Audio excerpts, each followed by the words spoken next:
The other great secret is that we're good at lifelong learning. Warren is so much better in some ways in his 70s and 80s than he was younger that it's almost awesome. If you keep learning all the time, you have a huge advantage. And we both just like it. And we have a wonderful group of friends, really wonderful. From whom we can learn a lot. Well, luckily, I got at a very early age the idea that the safest way to try and get what you want is to try and deserve what you want. It's such a simple idea. It's the golden rule, so to speak. You want to deliver to the world what you would buy if you were on the other end. There is no ethos, in my opinion, that is better for any lawyer or any other person to have. By and large, the people who've had this ethos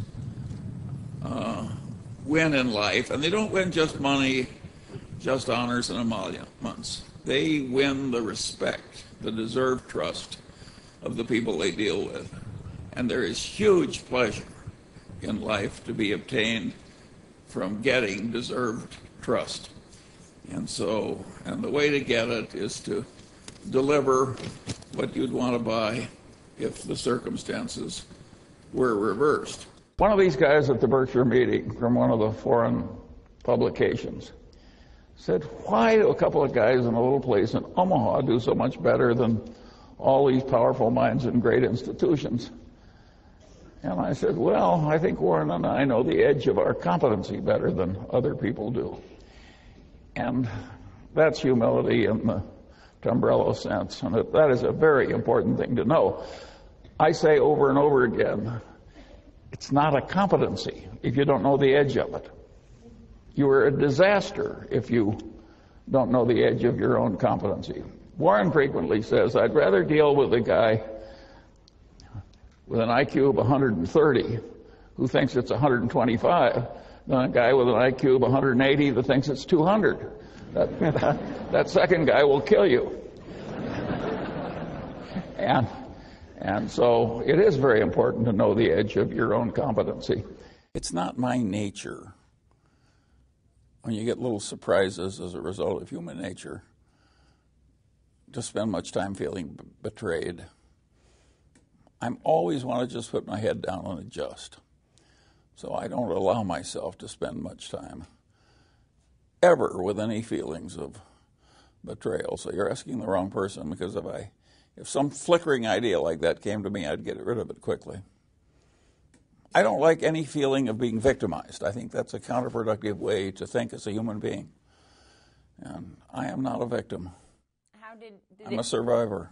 I listened in law school when some wag said, a legal mind is a mind that when two things are all twisted up together and interacting, it's feasible to think responsibly about one thing and not the other.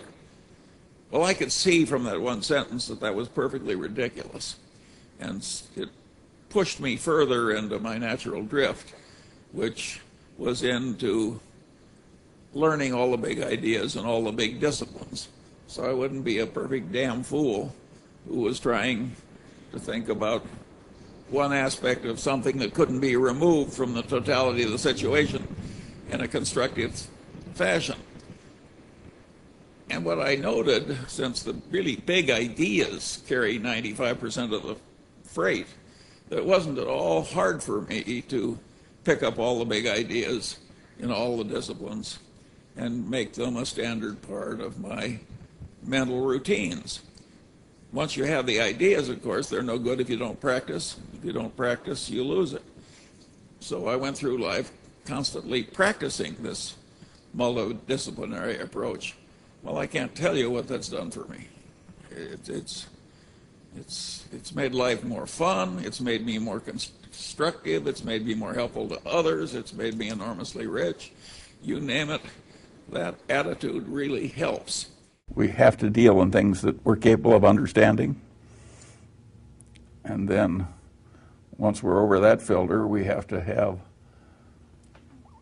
a business with some intrinsic characteristics that give it a durable competitive advantage.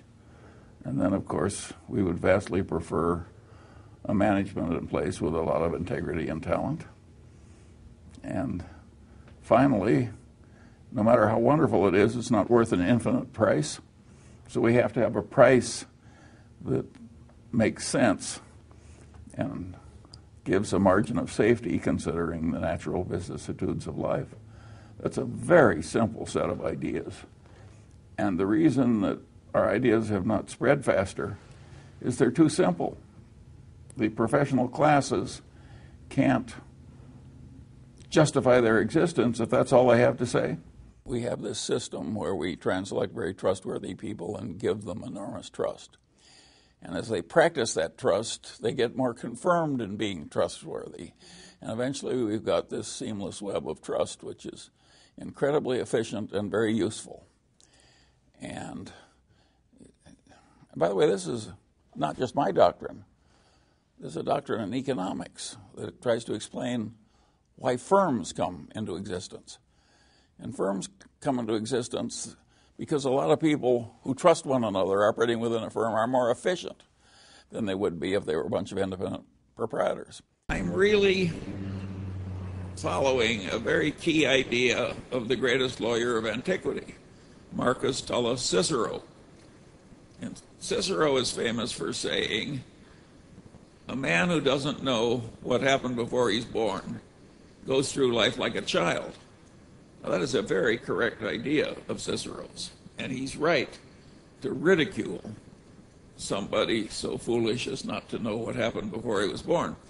But if you generalize Cicero, as I think one should, there are all these other things that you should know in addition to history. And those other things are the big ideas in all the other disciplines. And it doesn't help you just to know them enough so you could prattle them back on an exam and get an A. You have to learn these things in such a way that they're in a mental lattice work in your head and you automatically use them for the rest of your life. If you do that, I solemnly promise you that one day you'll be walking down the street and you'll look to your right and left and you'll think, my heavenly days, I'm now one of the few most competent people of my whole age cohort. Warren and I have not made our way in life by making successful macroeconomic predictions and betting on our conclusions. Our system is to swim as competently as we can, and sometimes the tide will be with us and sometimes it will be against us. But by and large, we don't much bother with trying to predict the tides because we plan to play the game for a long time. I recommend to all of you exactly the same attitude. It's kind of a snare and a delusion to outguess macroeconomic cycles. Very few people do it successfully, and some of them do it by accident.